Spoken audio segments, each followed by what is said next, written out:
Welcome back, everyone. We're going on another deep dive today. Oh, this is going to be fun. It is.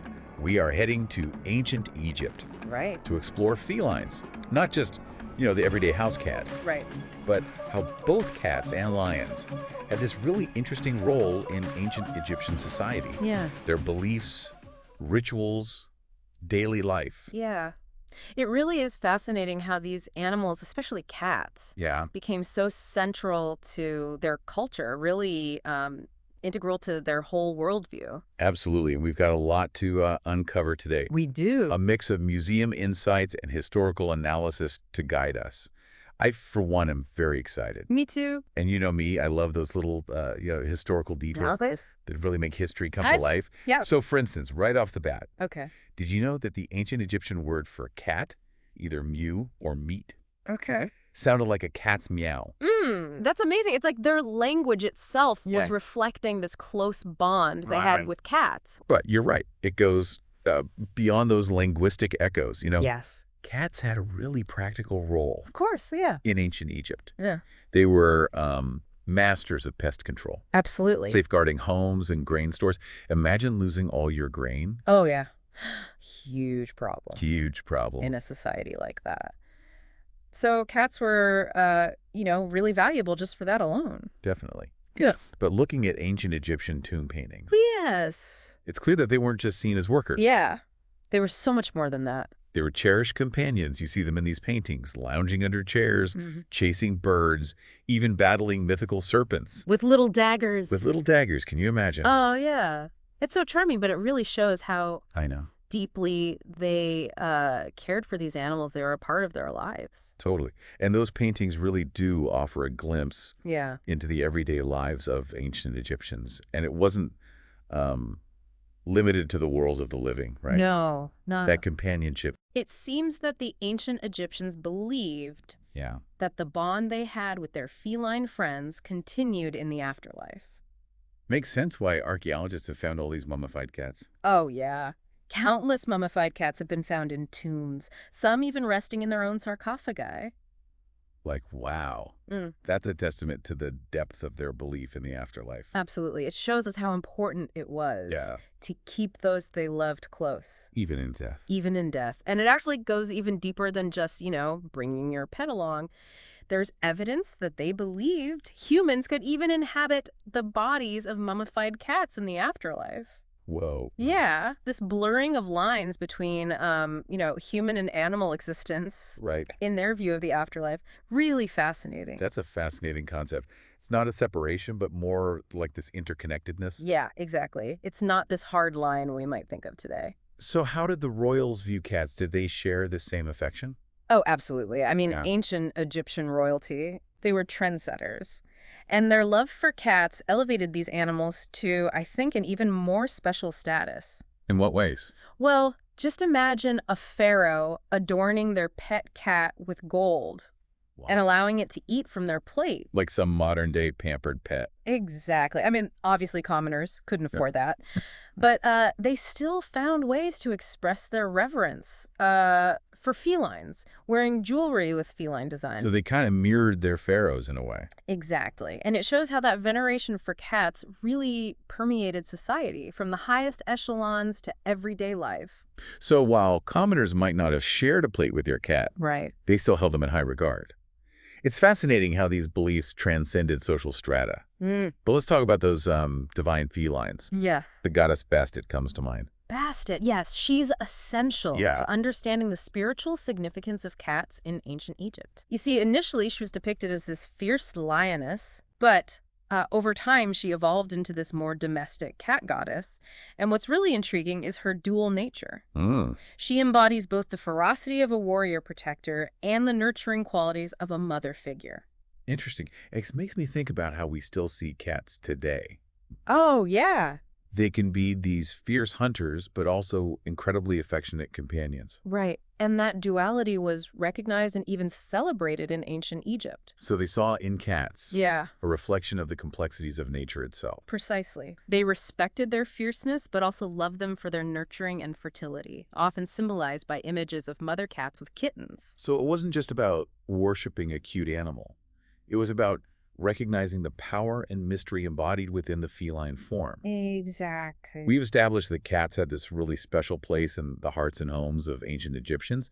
But what about lions? Ah, yes. Lions, did they hold a similar level of significance? Absolutely, lions, with their strength and majesty, they really captivated the ancient Egyptian imagination. They saw in these creatures a reflection of, royal power and divine authority. And it makes sense, right? Lions are such powerful symbols, even today. They are. But how did this fascination actually manifest in their beliefs? Did they have deities associated with lions? Oh, they did. One of the most prominent is Sekhmet, the fierce lion-headed goddess of war, Okay, disease, and healing. that's a very interesting combination. Right. War and healing. Yeah. What can we kind of glean from this? Well, this duality, it reflects a core concept in ancient Egyptian thought, the concept of balance. You see, Okay. Sekhmet's destructive power, it wasn't seen as entirely negative. It was a force that could also lead to renewal and restoration. So like a wildfire clearing the land for new growth, Exactly. She embodied both the destructive and restorative forces. highlighting that cyclical nature of life and death, Precisely. And she was often depicted accompanying the king in battle. showing her role as a divine protector. Exactly. A force to be reckoned with. And there's a fascinating historical tidbit. Oh. Hundreds of Sekhmet statues Hundreds. were erected during the reign of Amenhotep III. Wow. That's serious dedication. What was the purpose behind that? Well, scholars believe it was likely a response to a plague Oh. that struck during his reign. So they weren't just decorative. No. They were appeals to Sekhmet's power to ward off disease, to restore balance. It really highlights the very real role that these deities Yes. played in the lives of ancient Egyptians, offering them hope and protection. It's amazing how these beliefs provided a framework Yeah. for understanding and coping Right. with the challenges of life. So we've explored cats as companions and powerful symbols Yes. of the divine. But what about those feline amulets? They seem to be everywhere. You're right. They are incredibly prevalent. Yeah. And they weren't just trinkets Right. crafted from various materials. Yeah. They were believed to imbue the wearer with protective and life-giving powers. So they held real spiritual significance. Exactly. People wore them to invoke the protection of Bastet, Okay. to enhance fertility, ward off evil. It's another great example of how the ancient Egyptians sought to connect with the divine Right. and harness its power in their daily lives. These amulets bring us back to that duality Yes. we were talking Yeah. about. Sekhmet, the fierce protector, Right. and Bastet, the gentle nurturer, Both embodying feline power, but in very different forms. very different forms. And it really is a recurring theme Yeah, in ancient Egyptian thought. it is. And there's this great quote that captures it Oh, I love this quote. from demonic wisdom literature. Okay. It says, "A man who smells of myrrh, his wife is a cat in his presence. A man who is in distress, his wife is a lioness in his presence." That's such a powerful image. It connects the dual nature of cats Right. to human relationships. It does. But for context, can you tell us a little bit more about demonic wisdom literature? Sure. So these texts, they were written in the everyday language of ancient Egypt. They offer us a really fascinating window into the values. So like the beliefs of ordinary people. Exactly. And their humor, too. This quote, it suggests that even back then, Yeah. they recognized the complexities of relationships. And the many sides of women. Precisely. But going back, Yeah. it's fascinating how those ancient texts offer us these glimpses Yeah. into lives so different yet still relatable. But I have to ask, why cats? What made them such potent symbols for the ancient Egyptians? That's a question that continues to fascinate scholars. I bet. But I think it goes back to The qualities we've talked about. cats, their independent spirit, their ability to move between darkness and light, fierce hunting, Yeah. tender affection. It embodied a duality that resonated with the ancient Egyptian worldview. So they weren't just pets, they were living embodiments Exactly. of the mysteries and contradictions of life itself. Exactly. They saw in these creatures a reflection of their own quest for balance, for understanding the interplay of opposing forces that shape our existence. It's a reminder that our connection with animals can be so much deeper Right. than just the practical. It can shape our beliefs, Absolutely. inspire our art, Mm-hmm. even provide us with frameworks for understanding the universe. It's incredible. It really does make you wonder if we've lost something in that separation. Yeah, maybe there's more we can learn Yeah. from observing and respecting the animal world. It makes you think. It does. So, as we wrap up our deep dive into the world of ancient Egyptian felines, Yes. I'm curious Okay. if you could choose one feline amulet Okay. to kind of represent everything we've talked about today, what would it be and why? Oh, that is a tough one. I know. So many beautiful and meaningful options. Right. But I think I would choose an amulet depicting Bastet nursing her kittens. Oh. Because for me, it really encapsulates that duality we've been talking about. It represents both those fierce, protective instincts of a mother and the nurturing power of creation and life. Yeah. It reminds us that even in a civilization as ancient as Egypt, Yeah. we find these echoes of our own human experiences. That's a beautiful choice.